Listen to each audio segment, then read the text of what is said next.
ഹാജിമാരൊക്കെ വന്നു തുടങ്ങിയിട്ടില്ല. ഹാജിമാർ വന്നു തുടങ്ങിയാലും ഇവിടെ തിരക്കൊന്നും ആയിട്ടില്ല. ഫുള്ള് ഏകദേശം കാലിയാണ്. ഇവിടെ കുറഞ്ഞ ആൾക്കാർ മാത്രമേ എത്തിയിട്ടുള്ളൂ. ഈ ഒരു ടൈം തന്നെ ഉണ്ടല്ലേ മദീനത്തുള്ളവർക്കൊക്കെ വരാൻ പറ്റിയൊരു ടൈം എന്ന് പറയുന്നത്.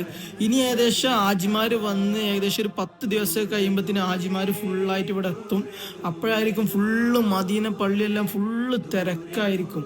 അപ്പോൾ ഈ മദീന പള്ളിയിൽ ഹാജിമാരൊക്കെ സ്വീകരിക്കാൻ മദീന മാത്രമല്ല, മദീനയാണെങ്കിലും മക്കത്താണെങ്കിലും ഹാജിമാരെല്ലാം വന്നാൽ ഇനി ഇതുപോലെ പഴയ ഒരു കാഴ്ച റംസാനിലൊക്കെ കണ്ടിരുന്ന കാഴ്ച എന്ന് പറയുന്നത് അത്രയും ജനസാഗരമായിരുന്നു മദീനത്തും മക്കത്തൊക്കെ.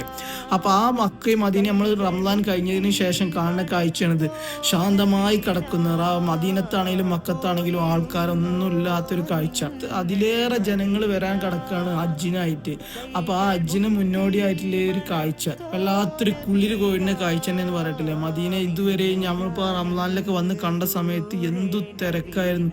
കാല് കുത്താൻ സ്ഥലമല്ലായിരുന്നു, അത്രയും തിരക്കായിരുന്നു മദീനത്താണെങ്കിലും മക്കത്താണെങ്കിലും. അപ്പൊ എന്തായാലും ഹാജിമാരെ സ്വീകരിക്കാനും മദീനയും മക്കയും ഒരുങ്ങി കഴിഞ്ഞിട്ടില്ലേ. ഹാജിമാര് കുറച്ചൊക്കെ വന്ന് തുടങ്ങിയിട്ടുണ്ട് എന്തായാലും. അപ്പൊ ഈ ഒരു കാഴ്ച ഇനി കൂടുതൽ ദിവസം ഉണ്ടാവില്ല, ഏകദേശം ഒരാഴ്ചയോടുകൂടി മദീന പള്ളി എല്ലാം നിറയും.